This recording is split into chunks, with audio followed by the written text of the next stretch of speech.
एक बार की बात है। एक गांव में बिरजू नाम का एक आदमी रहता था।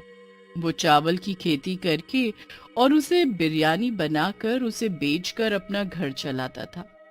बिरजू बहुत मजेदार चिकन बिरयानी बनाता था और गांव के सभी लोगों को उसकी बिरयानी बहुत पसंद आती थी।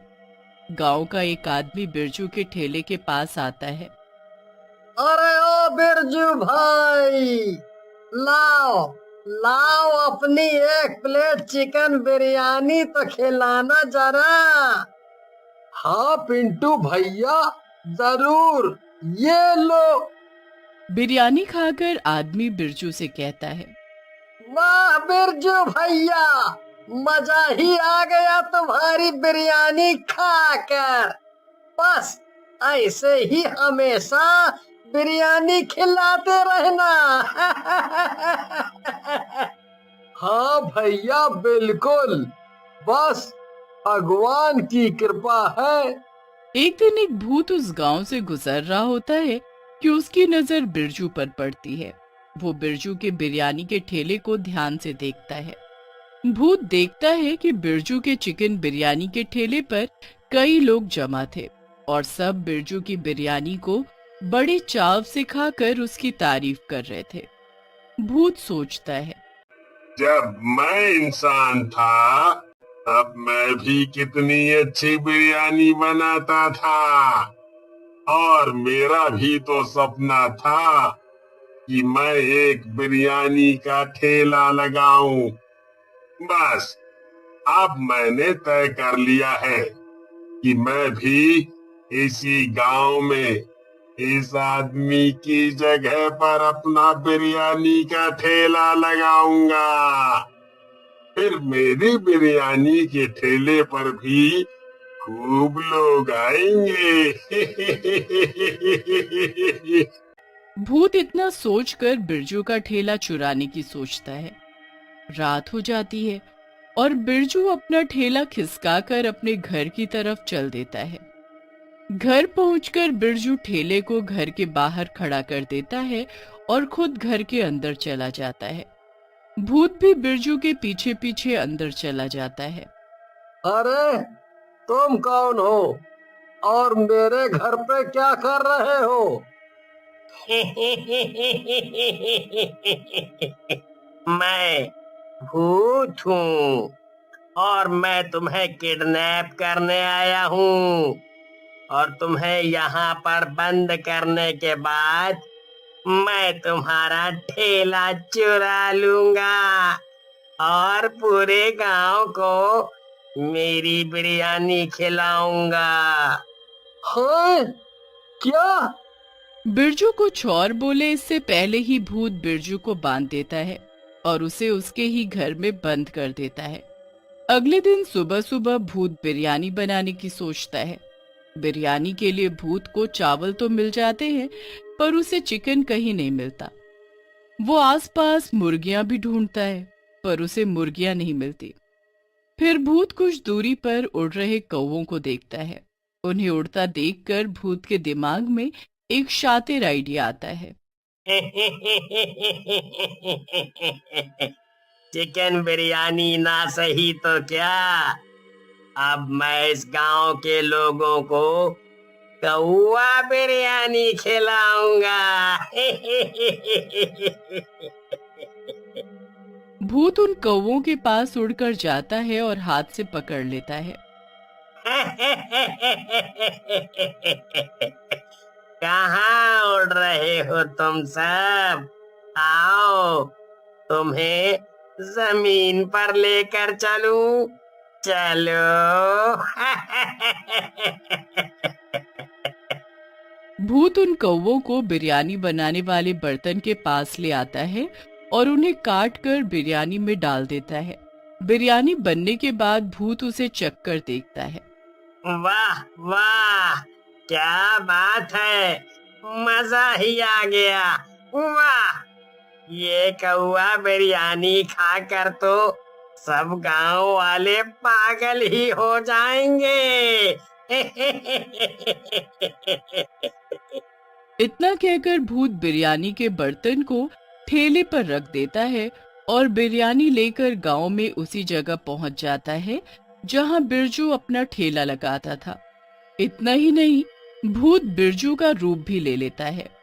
थोड़ी ही देर में एक आदमी अपनी बीवी को लेकर ठेले के पास आता है और बिरजू बने भूत से कहता है, अरे ओ बिरजू भाई, लगा दो जरा अपनी स्पेशल चिकन बिरयानी, वो भी 2 प्लेट।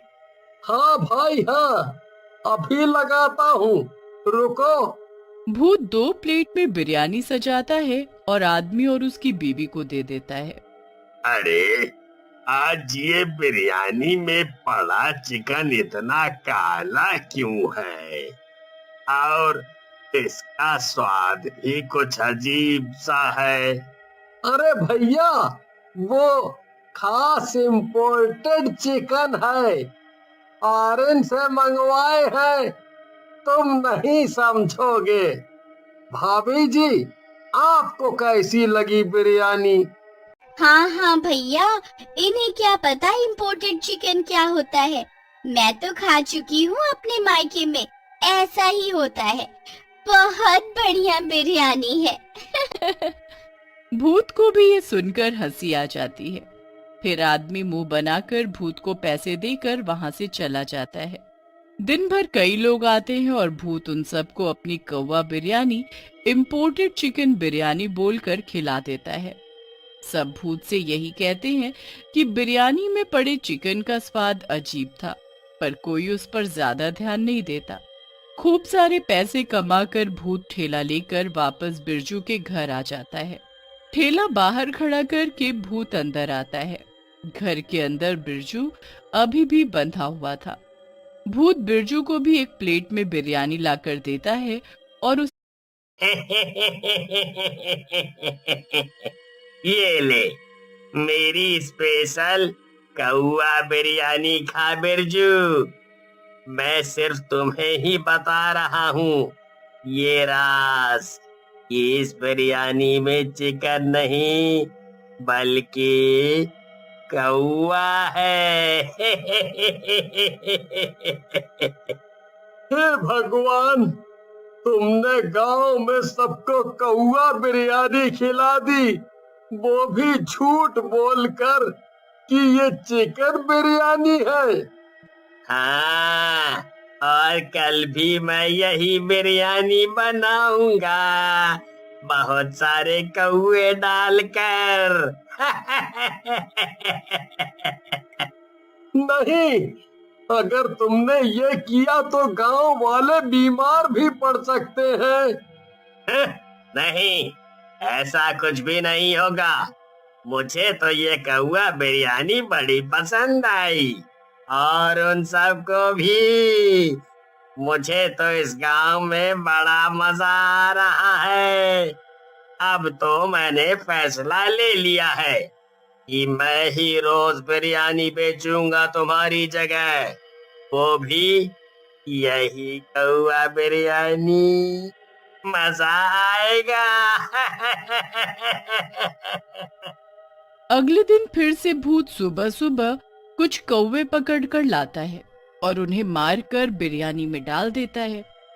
कौवा बिरयानी तैयार हो जाने के बाद वो उसे वैसे ही ठेले पर रख देता है और उसी जगह जाकर फिर से ठेला लगा देता है। कई दिनों तक ऐसा ही चलता है और भूत बिरजू बनकर बिरयानी बेचता रहता है। एक दिन गांव में बिरजू के बचपन का पक्का दोस्त श्याम शहर से वापस आ जाता है। वो सबसे पहले बिरजू के ठेले के पास जाता है।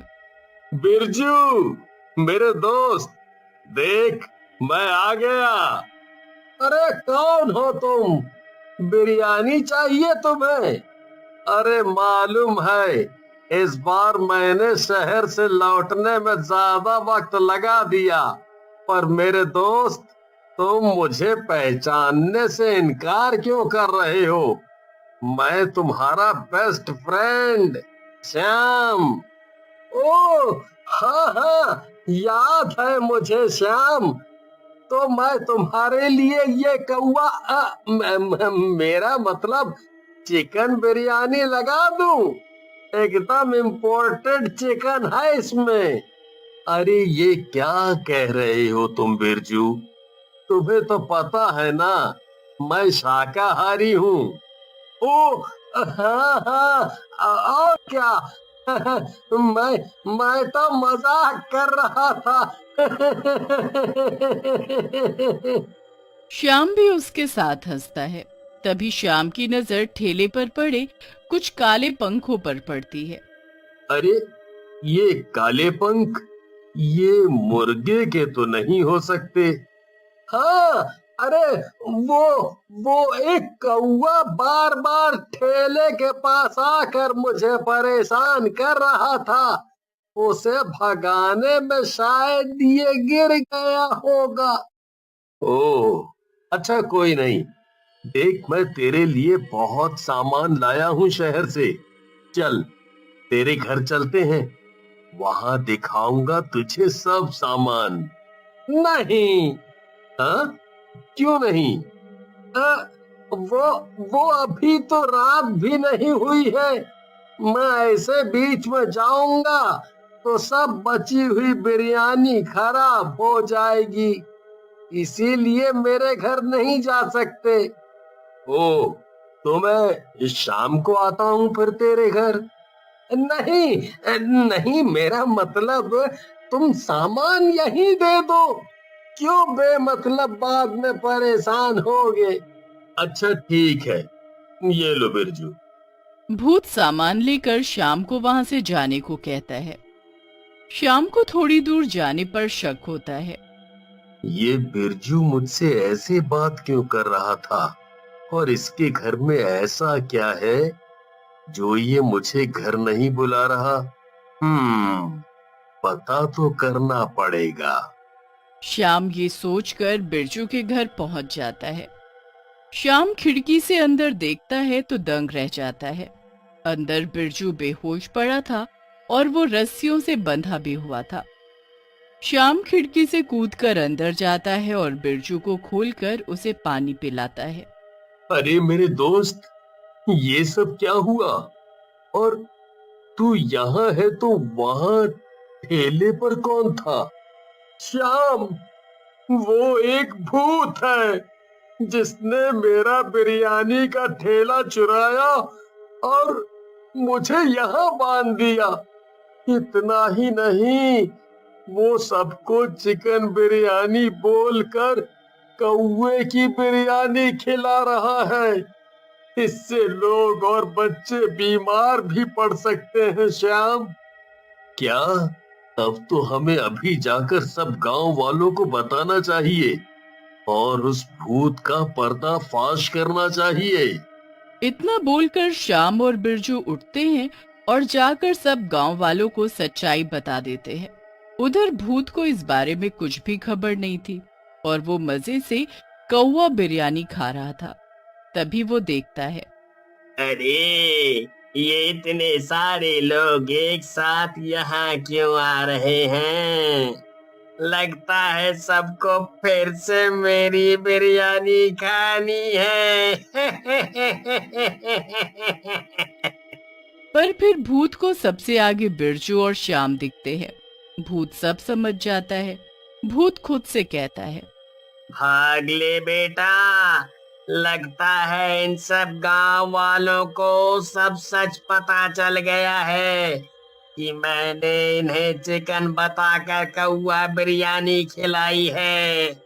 अब ये सब मुझे मारे, इससे पहले मुझे यहाँ से निकल लेना चाहिए। पर सभी गांव वाले भूत को पकड़ लेते हैं और मार मार कर उसे गांव से एक बार की बात है, एक गांव में एक बहुत सुंदर लड़की रहती थी जिसका नाम वसुधा था। वसुधा दिखने में बहुत ही खूबसूरत थी और सारा गांव उसकी तारीफों के पुल बांधता था। वसुधा के साथ स्कूल में एक दूसरी लड़की भी पढ़ती थी जिसका नाम निशा था। जहां वसुधा इतनी सुंदर थी, निशा उससे बिल्कुल उलट थी। वो दिखने में बेहद काली और डरावनी सी लगती थी। असल में उसको एक बीमारी थी और इसी वजह से वो अजीब सी दिखती थी। जब भी निशा वसुधा के साथ घूमती, सारा गांव उसका मजाक उड़ाता। वसुधा को भी अपनी सुंदरता का बहुत घमंड था। और वो सिर्फ दिखावे के लिए ही निशा के साथ घूमती थी, जबकि पीठ पीछे हमेशा उसकी बुराई करती थी। ऐसे ही एक दिन दोनों से घर लौट रही थीं कि तब कुछ लड़कियां आकर उनसे कहती हैं, अरे वसुधा, क्या तू भी जब देखो इस डरावनी चुड़ैल के साथ घूमती रहती है? तुझे इसके साथ घूमना शोभा नहीं देता। हाँ हाँ, पर ये भी इंसान ही है, हम लोगों को इसके साथ भी आम बर्ताव ही करना चाहिए ना। तो क्या हुआ अगर ये इतनी बदसूरत है? अरे वसुधा, हम सब जानते हैं कि तुम्हें इस निशा पर तरस आ जाता है और इसलिए तुम इसके साथ रहती हो। हम जानते हैं तुम बहुत अच्छी हो, मगर इसके साथ मत घूमो। ये सब सुनकर निशा को बहुत गुस्सा आ जाता है। वो वसुधा से कहती है, वसुधा, अगर ऐसी बात है तो तुझे मुझ पर तरस खाने की जरूरत नहीं है। मैं जैसी भी हूँ अकेले खुश हूँ, मुझे तुम्हारी जरूरत नहीं है। नहीं नहीं निशा, रुक जाओ, ऐसा कुछ नहीं है। अरे क्या तुम लोग भी, वो मेरे साथ रहती थी तो गांव वालों को ये लगता था कि मेरी शक्ल के साथ साथ मेरा स्वभाव भी बहुत अच्छा है। खैर, अच्छा ही हुआ चली गई, मुझे तो उसकी शक्ल देखकर उल्टी आती थी। ये सुनकर सभी लड़कियां हंसने लगती हैं। उस दिन के बाद से निशा ने वसुधा से बिल्कुल बात करना बंद कर दिया था। यही नहीं, धीमे धीमे निशा वसुधा से जलने भी लगी थी, क्योंकि सभी लोग वसुधा को पसंद करते थे और वो दिखने में भी इतनी सुंदर थी। ऐसे ही काफी समय बीत जाता है और वो दोनों कॉलेज में चली जाती हैं। एक दिन निशा जब कॉलेज में अकेले बैठी थी तो उसे एक लड़का दिखता है। निशा को वो लड़का बहुत ज्यादा पसंद आता है, मगर वो जानती थी कि कोई भी लड़का उसे पसंद नहीं करेगा। वो उस लड़के को देख ही रही थी कि अचानक से वसुधा उस लड़के के पास आ खड़ी हो जाती है और वो दोनों एक दूसरे से हंस हंस कर बातें करने लगते हैं। असल में वसुधा जानती थी कि निशा उस लड़के को पसंद करती थी और इस वजह से वो उस लड़के अमन से और ज्यादा चिपकने लगी थी। ये देखकर निशा का खून और ज्यादा खौल जाता है। वो अपने घर चली जाती है। ये सब कुछ उस वसुधा की वजह से ही हो रहा है। मैं उसे नहीं छोड़ूंगी, मैं उसे बदला जरूर लूंगी। उसकी वजह से सारा गांव मेरा मजाक उड़ाता है। उसने मेरा फायदा उठाया है। वो कभी मेरी दोस्त थी ही नहीं। मेरा तो जीना मरना अब एक बराबर है। मैं अपने आप को खत्म कर लूंगी और सचमुच ही एक बेहद डरावनी चुड़ैल में बदल जाऊंगी। फिर मैं उस वसुधा से बदला लूंगी।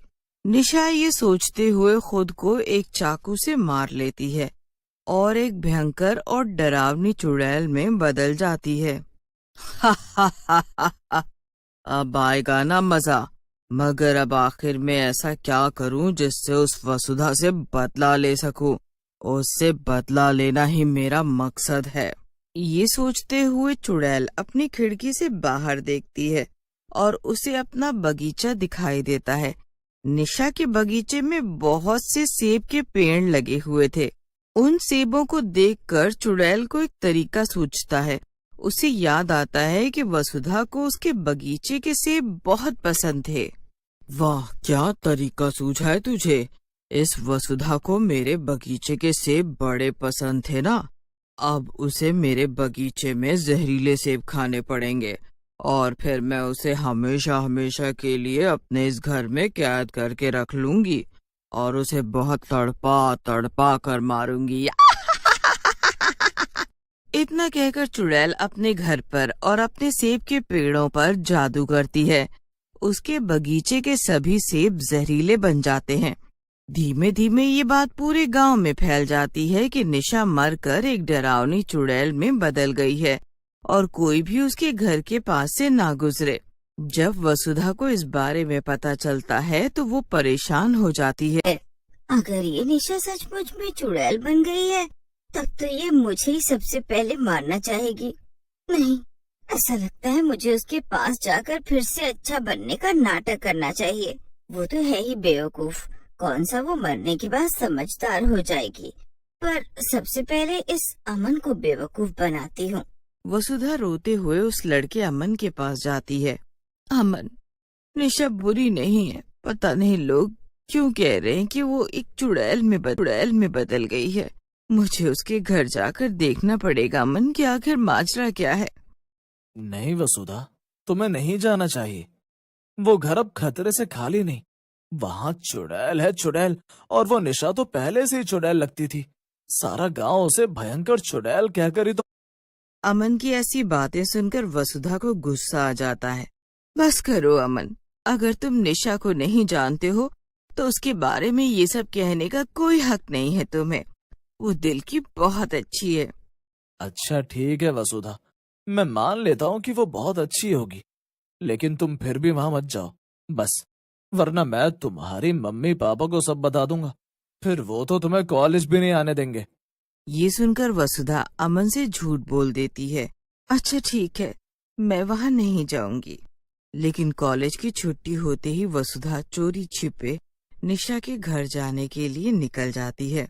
ये गधा अमन तो मेरे किसी भी काम नहीं आया। अब मुझे खुद ही कुछ करना पड़ेगा।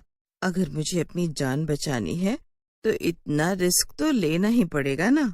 निशा जैसे ही वसुधा के घर पहुंचती है, वो उसका घर देखकर हैरान रह जाती है। हे भगवान, ये निशा का घर तो वाकई किसी भूतिया घर से कम नहीं लग रहा। पता नहीं अंदर क्या चल रहा है, मुझे तो बहुत डर लग रहा है। वसुधा घर के अंदर चली जाती है। अंदर चुड़ैल थी, लेकिन वसुधा के आने की वजह से उसने निशा का रूप ले रखा था। वसुधा निशा को देखकर भ्रम में पड़ जाती है। उसे लगता है लोगों ने झूठी कहानियां फैला रखी थी और निशा एकदम ठीक थी। निशा, मुझे पता ही था तुम्हें कुछ नहीं हुआ है, मगर ये गांव वाले पता नहीं क्या अनाप शनाप बक रहे थे, देखो ना। हाँ वसुधा, मुझे क्या होगा, मैं तो एकदम ठीक हूँ। लोग तो हमेशा से ही मेरे बारे में उल्टा सीधा कहते चले आए हैं। अब मैं एक एक के घर जाकर सफाई तो नहीं दे सकती हूँ ना, इसीलिए जिसको जो बोलना है बोल दो। हाँ, ये तुमने बिल्कुल ठीक कहा। तो ये सब छोड़ना वसुधा, चल हम बगीचे में चल के बैठते हैं। आज पेड़ों पर बहुत ही रसीले सेब लगे हुए हैं।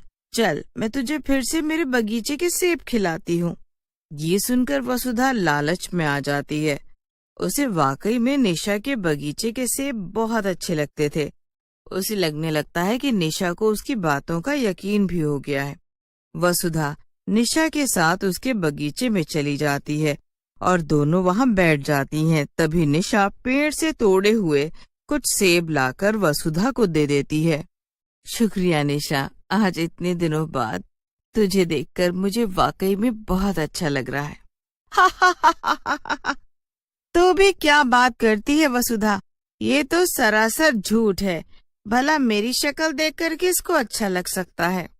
नहीं निशा, मेरा मतलब था इतने दिनों बाद ऐसा लग रहा है जैसे हम दोनों वापस दोस्त बन गए हैं। क्या कुछ भी वसुधा, खैर ये सेब खाना जल्दी से। वसुधा वो जहरीले सेब खा लेती है और वो जैसी सेब खाती है, निशा वापस चुड़ैल में बदल जाती है। ये क्या निशा, तो वाकई में चुड़ैल में बदल गई? तो क्या तुम सचमुच चुड़ैल हो? लोग सच कहते हैं। वसुधा ने इतना बोला ही था कि तभी वो बेहोश हो जाती है। थोड़ी देर बाद जब वसुधा को होश आता है, चुड़ैल उसके ठीक सामने खड़ी थी। वसुधा उसे देखकर बहुत घबरा जाती है। क्या ये तूने क्या किया मेरे साथ डायन? जल्दी बता मुझे, वरना अच्छा नहीं होगा। तेरा तो बात करने का तरीका ही बदल गया वसुधा। अभी तक तो बड़े प्यार से बात कर रही थी। वैसे अभी बताती हूँ मैंने किया क्या है। चुड़ैल पास में रखा एक शीशा उठाती है और वसुधा को उसका चेहरा दिखाती है। वसुधा खुद को देखकर हैरान रह जाती है। निशा चुड़ैल के दिए हुए जहरीले सेब खाने की वजह से वसुधा भी बिल्कुल उसी की तरह डरावनी दिखने लगी थी और चुड़ैल ने उसे एक बांध भी रखा था। ये क्या किया तूने चुड़ैल? तू तो सच में डायन निकले। तूने मुझे जहरीले सेब खिलाए। जहरीले सेब? और कुछ दिनों में इस सेब के असर से तू मर भी जाएगी। लेकिन मैं चाहती थी कि मरने से पहले तुझे भी एहसास हो कि मुझे कैसा लगता था। अब तू ऐसे ही गांव भर में घूमेगी। नहीं, मैं ऐसे बाहर कभी नहीं निकलूंगी। इससे तो अच्छा मैं मर ही जाऊं। अभी की अभी मुझे पहले जैसा कर दे, वरना मैं तुझे मार डालूंगी। मर तो मैं पहले से ही गई हूँ वसुधा।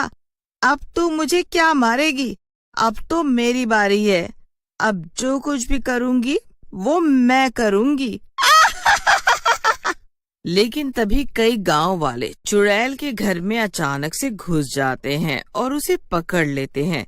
दरअसल चुड़ैल के खौफ के कारण लोगों ने एक बड़े तांत्रिक को बुलवाया था। ये तुम सब क्या कर रहे हो? छोड़ो छोड़ो, मुझे छोड़ो, नहीं तो मैं यहाँ से कहीं चली जाऊंगी। अभी मेरा बदला पूरा नहीं हुआ है। तभी एक तांत्रिक चुड़ैल को अपने जादू से एक बक्से में बंद कर देता है और उस बक्से को बड़ा सा ताला लगा देता है। नहीं, मैं इस चुड़ैल को नहीं छोड़ूंगी। इसने मेरे साथ बहुत गलत किया है। इसने मुझसे मेरा रूप रंग छीन लिया है। अब मैं क्या करूं? कहाँ जाऊं मैं? नहीं, मैं ऐसे कैसे जीऊंगी? वसुधा पैर पटकती रह जाती है, मगर अब वो कर भी क्या सकती थी। जिस चीज का उसे सबसे ज्यादा घमंड था, अब वो उसके पास थी ही नहीं। वही निशा ने बदला लेने के चक्कर में अपना सब कुछ बर्बाद कर दिया। अब कोई भी उससे बात नहीं करता था और उसके सारे दोस्त उसे देखकर दूर भागते थे। गांव में राधा नाम की एक औरत अपने बेटे नंदू के साथ रहा करती थी। उसके पति की मौत हो चुकी थी और घर पर कोई कमाने वाला नहीं था। इसी कारण वो बहुत गरीब और दुखी रहती थी। एक दिन राधा अपनी सहेली रमा के साथ बैठी होती है। तभी रमा राधा से कहती है, अरे रमा, जरा अपने हाथ की पकौड़े तो खिला दे। तेरे हाथों में जो स्वाद है वैसा स्वाद मैंने कहीं और नहीं देखा। तू भी न रमा, अभी बना कर लाती हूँ। फिर राधा रमा के लिए पकौड़े बनाकर लाती है, जिसे खाकर रमा बहुत खुश हो जाती है और बोलती है, वाह वाह, क्या स्वाद है बहन, मजा ही आ गया। ऐसे पकौड़े तो सिर्फ तू ही बना सकती है। क्या जादू है तेरे हाथों में। तुझे तो किसी होटल का मालिक होना चाहिए। लेकिन अपनी तारीफ सुनकर राधा दुखी हो जाती है।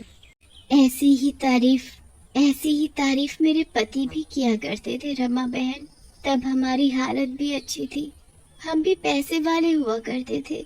लेकिन अब तो ये खाना बनाने का हुनर किसी काम का नहीं रहे। तू भी न राधा, कहाँ की बात कहाँ ले जाती है।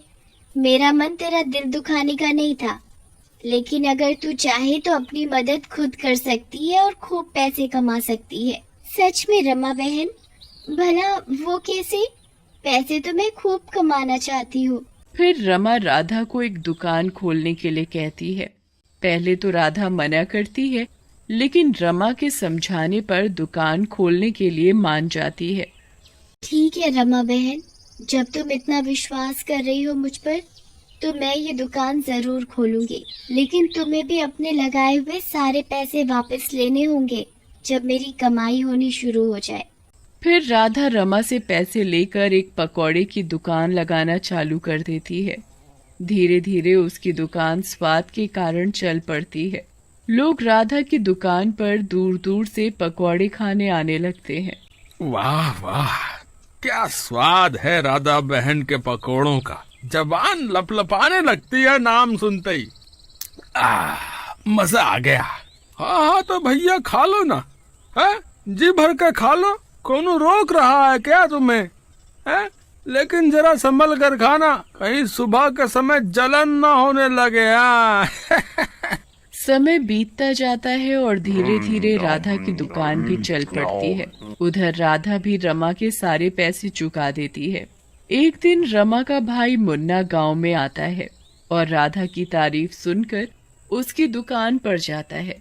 उसे देखकर राधा खुश हो जाती है और बोलती है, अरे मुन्ना भैया, आप आओ आओ, मेरी दुकान के तो भाग्य खुल गए जो आप यहाँ आए।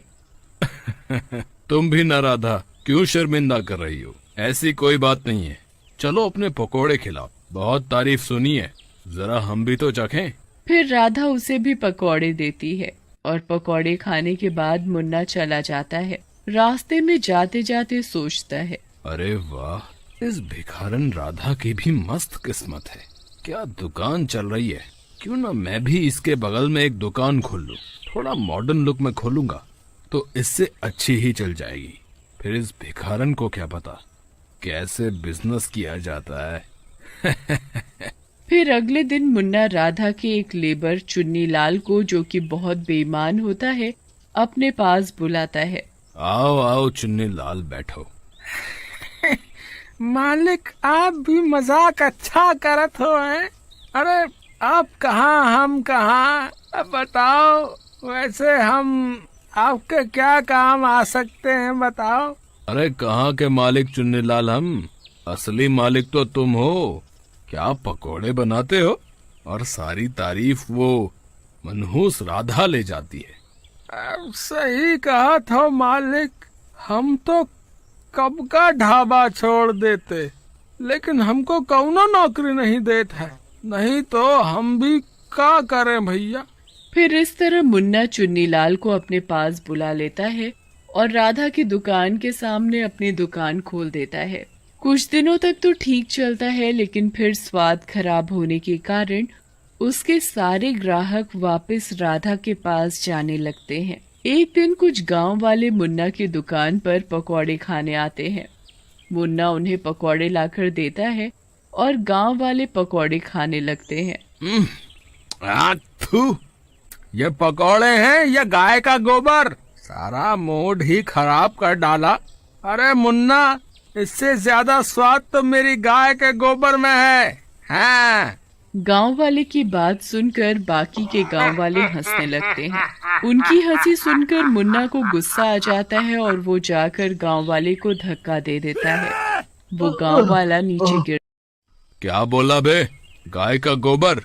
भला अपनी शक्ल देखी है, बिल्कुल दरियाई घोड़ा लगता है। मुन्ना की बात पर बाकी के गांव वाले गुस्से में आ जाते हैं और उसे पीटने लगते हैं। अरे साथियों, मारो इसे, मार मार कर इसकी चटनी बना दो। अपने सड़े हुए पकौड़ों के साथ पड़ा रहेगा। हाँ। फिर गांव वाले उसे मार पीट कर वहां से चले जाते हैं। मुन्ना उनकी मार से बेहोश हो जाता है।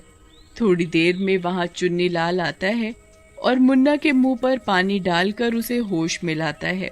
अरे मालिक, आपको कौन ऐसे पागल कुत्ते की तरह मार के चला गया? अगर मैं यहाँ होता तो उनकी चटनी बना देता। बस कर चुन्नी लाल, कहीं तेरी बात सुनकर वो फिर से ना आ जाए। वो जल्लाद कहीं के, बहुत मारा कमबख्तों ने। हाय रे, मर गया रे। अब तो इस राधा का इलाज करना ही पड़ेगा। सब कुछ इसी वजह से हो रहा है। मेरी दुकान भी नहीं चल रही। सही कहा था मालिक, ये मनहूस ही सब समस्याओं की जड़ है। बस आप चिंता ना करो, मैं ही कुछ करता हूँ। कुछ करना है तो उस मनहूस को इस दुनिया से हटा दे, ताकि मेरा और तेरा कुछ भला हो सके। नहीं तो मेरी दुकान और तेरी किस्मत बंद होने में समय नहीं लगेगा।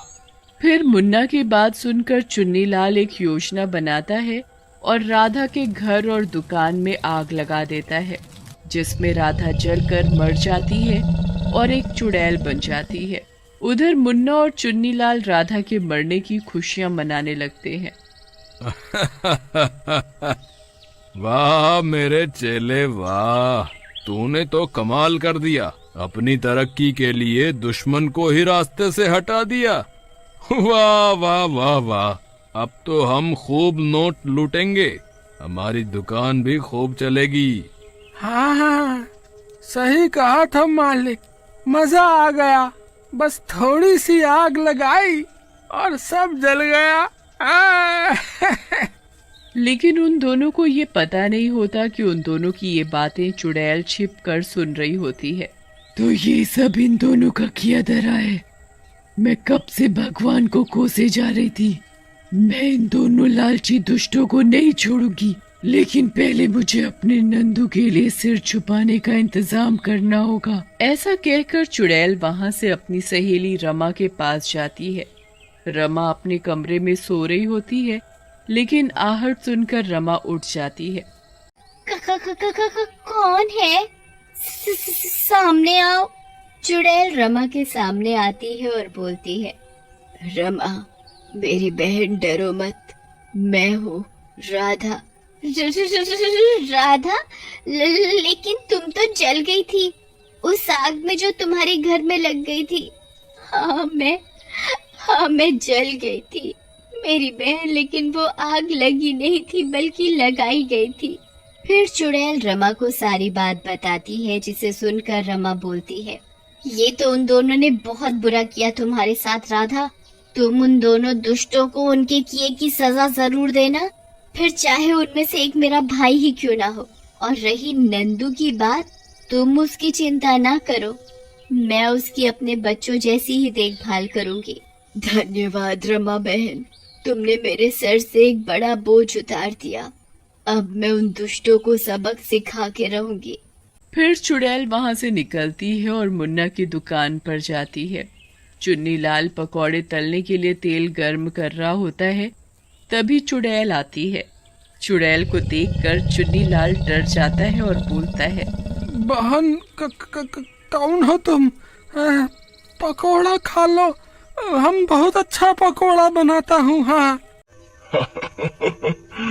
आज मैं पकौड़ी खाने नहीं बल्कि बनाने आई हूँ। ऐसा कहकर चुड़ैल चुन्नी लाल को उठाकर गर्म तेल की कढ़ाई में फेंक देती है। थोड़ी ही देर में चुन्नी लाल उसमें जलकर मर जाता है। तभी वहाँ मुन्ना भी आ जाता है। अरे ये क्या हुआ? ये पकोड़े की कढ़ाई में चुन्नी लाल कैसे कूद गया? कूदा नहीं, मैंने तला है इसको। आखिर मैं अपना हुनर कैसे छोड़ दूं? हाँ? राधा तुम? अरे माफ कर दो राधा रानी, गलती हो गई, मुझे मत तलो, माफ कर दो। करती हूँ, पहले तू भी तो थोड़े से पकौड़े खा ले। ऐसा कहकर चुड़ैल मुन्ना को भी गर्म तेल में फेंक देती है और थोड़ी ही देर में मुन्ना भी जलकर मर जाता है और चुड़ैल को भी मुक्ति मिल जाती है।